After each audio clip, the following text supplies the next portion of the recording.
Sobrang lungkot nga ni Aling Melba nang malaman na meron pala siyang sakit na tumor at kailangan siyang operahan. Dumagdag pa dito ay nag-iisa lamang siya at wala nga ang kanyang anak at ang kanyang asawa. Umahagulgol nga ito sa iyak, halatang tela nawawalan na ng pag-asa.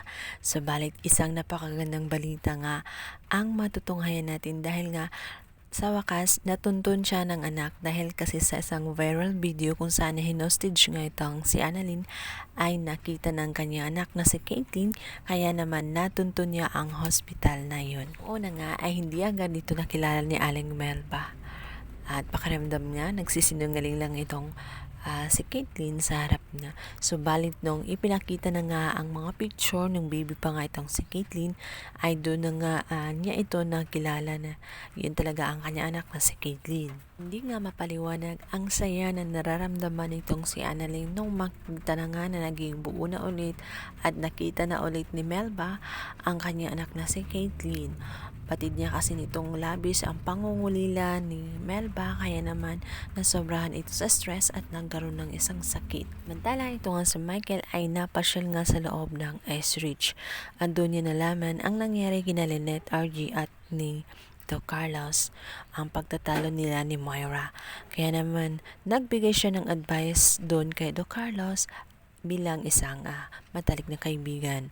Dito nga sinabi niya na hindi talaga maganda na laging nakikita nga itong si RG at si Lynette, lalo't may mga nakaraan sila at hindi matatago ang katotohanan na siya ang nag-iisang ama ng kanyang anak. Palit disagree naman itong si Carlos at sinabi niyang kapag ginawa niya na higpitan nga itong si Lynette ay baka nga masakal nito siya at baka nga pa tuluyang mawala nga sa kanya itong si Lynette. At bukod pa doon, malaki ang tiwala nga niya dito kay Lynette na hindi siya lulukuhin dito.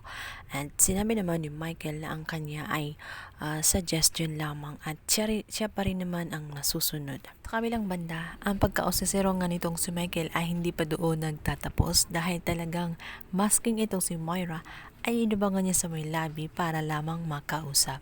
Doon nga niya binanggit na narinig niya na pinag-uusapan nga siya ni RJ at ni Carlos. Galit na galit nga itong si Moira at sinaming nagmumukha na nga daw siyang kontrabida sa kanyang asawa dahil pinagtutulong-tulungan daw siya ng mga ito nung lumaya sa loob ng Ridge.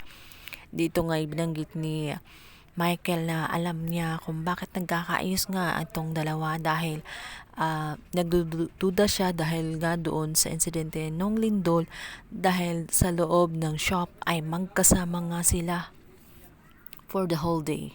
May duda nga si Michael na may kakaibang nangyari doon sa shop na yon na siyang nagiging dahilan ng pagiging close nila ulit. Kaya naman galit na galit nga itong si Moira dahil hindi ito binanggit ni RJ sa kanya. Nang makauwi na nga itong si Moira, dito naman siya nagdadada sa kanyang anak na si Zoe. At dahil nga kamping-kampi sa kanya ito, sinabi niya kung kailangan ba nang kausapin ni si Doc Benitez para mag-sorry sa kanya.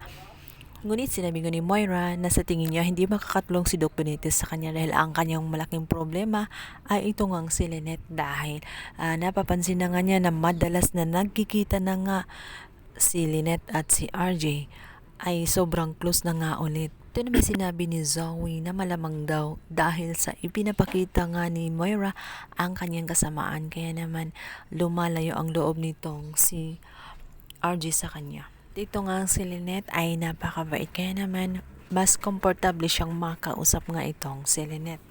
Subalit dahil sa ayaw ni Moira na laging nagkikita nga itong si Lynette at si RJ ay gagawa siya ng hakbang.